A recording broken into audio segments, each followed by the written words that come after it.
नमस्कार दोस्तों, एक नए एपिसोड में आपका स्वागत है। फ्रेंड्स, आज मैं आपके लिए जो जजमेंट लेके आया हूँ बिल्कुल ही लेटेस्ट जजमेंट है और बहुत ही इंपॉर्टेंट जजमेंट है पुरुष लोगों के लिए, क्योंकि आज की जो जजमेंट जिस ग्राउंड के ऊपर है वो बहुत ही महत्वपूर्ण ग्राउंड है, बहुत ही टेक्निकल जजमेंट है। और हर एक पति सोचता है कि हमारे अगर कोई केस में भी ऐसे ग्राउंड हो तो हमें जो डाइवोर्स यहाँ पर ईजिली मिल जाएगा, लेकिन कई बार आप क्या गलती कर देते हैं और उसकी जो सज़ा आपको बहुत बड़ी भुगतनी पड़ती है। कि फ्रेंड्स, होता क्या है, पति सोचता है कि अगर उसकी जो वाइफ है उसके साथ क्रूअल्टी करती है। अब क्रूअल्टी किसे कहते हैं? मान लीजिए उसकी पत्नी जो है लड़ाई झगड़ा करती है, लड़ती झगड़ती है अपने पति से, या वो अपने मायके जाकर बैठ गई है, पति ने बहुत कोशिश की कि वापस आ जाए, वापस नहीं आ रही है, अलग रह रही है, जाके काफ़ी समय से जो पत्नी है वो अलग रह रही है। तो यहाँ पर डिजर्शन भी शो हो जाता है कि पत्नी काफ़ी समय से अलग रह रही है। तो पति यहाँ पर क्या करता है, क्रूअल्टी और डिजर्शन के बेस पर जो है डाइवोर्स का केस फाइल कर देता है कोर्ट में कि उसको अपनी पत्नी से यहाँ पर डाइवोर्स चाहिए। कई बार क्या होता है, पत्नी ने अपने पति पर फॉल्स केसेस किए होते हैं और पति यहाँ पर कहता है कि उसकी पत्नी ने उस पर फॉल्स केसेस किए हैं, तो उसको भी वो ग्राउंड बना लेता है और उस ग्राउंड के बेसिस पर भी वो डाइवोर्स का केस फाइल कर देता है। और इसमें फ्रेंड्स प्लस पॉइंट ये है, कई बार जो पत्नी ने केस किया होता है वो केस में पति जो है बातचीत बरी हो जाता है, यानी कि जो जजमेंट है उसके हक में आ जाती है। तो ये एक सोने पर सुहागा जैसी बात हो जाती है। पति सोचता है कि अब तो केस का जो फैसला था, जो पत्नी ने केस किया था, उसका जो फैसला था पति के हक में आ गया, तो यहाँ पर तो उसे डाइवोर्स मिल ही जाएगा, वो बहुत खुश हो जाता है।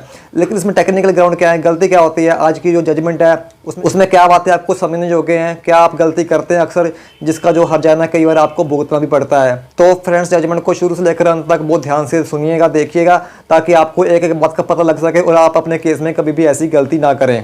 तो फ्रेंड्स, वीडियो शुरू करने से पहले अगर आप हमारे चैनल पर नए हैं और अभी तक आपने हमारा चैनल सब्सक्राइब नहीं किया है, तो इस वीडियो के नीचे आपको रेड कलर में सब्सक्राइब लिखा हुआ दिखाई दे रहा होगा, उसे एक बार क्लिक करके हमारे चैनल को सब्सक्राइब कर ले, ताकि जब भी मैं कोई नई वीडियो लेके आऊँ तो उसके बारे में जो नोटिफिकेशन है वो सबसे पहले आपके फ़ोन पर आ जाए। तो आइए शुरू करते हैं आज की वीडियो। फ्रेंड्स, आज के केस में क्या था कि पति और पत्नी की जो शादी थी वो 2002 में हुई थी।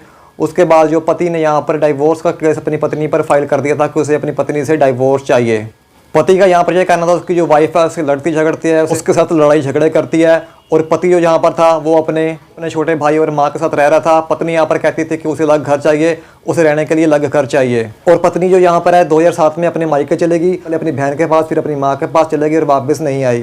पति ने इसके लिए यहाँ पर डाइवोर्स का केस फाइल कर दिया। पत्नी ने भी मायके जाकर अपने पति के खिलाफ 498A, 323, 504 और 506 IPC के तहत अपने पति पर केस दर्ज करवा दिया। उधर डाइवोर्स केस में पत्नी ने कोर्ट में ये कहा कि जो भी इल्ज़ाम पति ने अपनी पत्नी पर लगाए हैं वो फॉल्स हैं, वो झूठे हैं, और पति जो है यहाँ पर अपने इल्ज़ामों को साबित नहीं कर पाया है। कोर्ट ने पूरे तथ्य को देखते हुए जो डाइवोर्स की डिक्री थी वो पति के हक में ग्रांट कर दी। पत्नी इसके खिलाफ हाई कोर्ट में गई और हाई कोर्ट में भी पत्नी ने जाकर यह कहा कि पति ने जो इल्ज़ाम लगाए हैं वो उसे साबित नहीं कर पाया है। पत्नी जो है बिना कारण घर छोड़ के नहीं गई थी, बल्कि उसके धक्के मार के निकाला गया था। उसके पास वैलिड रीज़न है घर छोड़कर जाने का, तो यहाँ पर डिजर्शन तो बनता ही नहीं है। इसके अलावा पत्नी जब से घर छोड़कर गई है, पति ने एक बार भी कोशिश नहीं की उसे वापस लाने के लिए, और पत्नी के घर छोड़कर जाते ही पति ने जो था पत्नी को डाइवोर्स का नोटिस भेज दिया था, क्योंकि पति जो है उसे वापस लाना ही नहीं चाहता था। पत्नी ने यहाँ पर यह भी कहा कि लोअर कोर्ट ने जो डाइवोर्स की डिग्री ग्रांट की है वो इसी बेस पर की है कि पत्नी ने जो है पति के खिलाफ क्रिमिनल कंप्लेंट फाइल की थी। पति ने कोर्ट में यह बताया कि पत्नी ने उस पर जो फॉल्स केस कर रखा था और फॉल्स केस का जो फैसला था वो पति के हक में आ गया था, यानी कि जो 498 का केस किया था वो पति के हक में उसकी जजमेंट आ गई थी। लेकिन कोर्ट ने यहाँ पर यह माना कि जो 498 का केस पति के हक में उसकी जजमेंट आई है वो इस ग्राउंड पर नहीं आई है कि पत्नी ने जो कंप्लेंट की थी वो झूठी थी, बल्कि जो प्रोसिक्यूशन थी वो अपना केस साबित नहीं कर पाया था और जो एक्यूज पर्सन था उसको यहाँ पर बेनिफिट ऑफ डाउट मिला था। लेकिन यहाँ पर यह नहीं माना जा सकता कि पत्नी ने कंप्लेंट की थी वो झूठी थी। हाई कोर्ट ने यहाँ पर यह भी माना कि जो पत्नी घर छोड़ के गई थी उसके पास वैलिड रीज़न था, और जैसे कि उसने बताया कि पत्नी ने उसको धक्के मार के बाहर निकाल दिया था, तो जो पति को यहाँ पर डाइवोर्स की डिग्री ग्रांट हुई थी हाई कोर्ट ने उसे सेट असाइड कर दिया। तो फ्रेंड्स, यहाँ पर आप डेट देखिए, लगभग 2007 से उनकी जो लिटिगेशन थी वो शुरू हो गई थी और जो जजमेंट आई, फैसला आया, वो आया 2022 के अंदर। लगभग 15 साल का समय लग गया।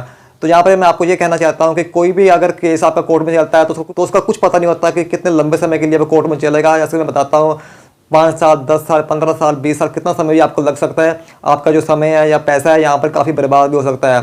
तो आप इसके लिए कोई भी अगर आप कदम उठाते हैं, कोई भी केस पहले करते हैं या कुछ भी कोर्ट में जाते हैं, तो बहुत आपको सोच समझ कर कोई भी कदम उठाना चाहिए। तो फ्रेंड्स, आज की जजमेंट आपको कैसी लगती है? जजमेंट का लिंक आपको मेरे डिस्क्रिप्शन बॉक्स में मिल जाएगा। अगर आपको ये वीडियो अच्छी लगती है तो अभी इसे लाइक कर दीजिए, और अगर अच्छी लगती है तो इसे शेयर करना भी बिल्कुल मत भूलिएगा। जल्दी मिलता हूँ मैं एक नई वीडियो के साथ, तब तक दीजिए मुझे इजाज़त। धन्यवाद।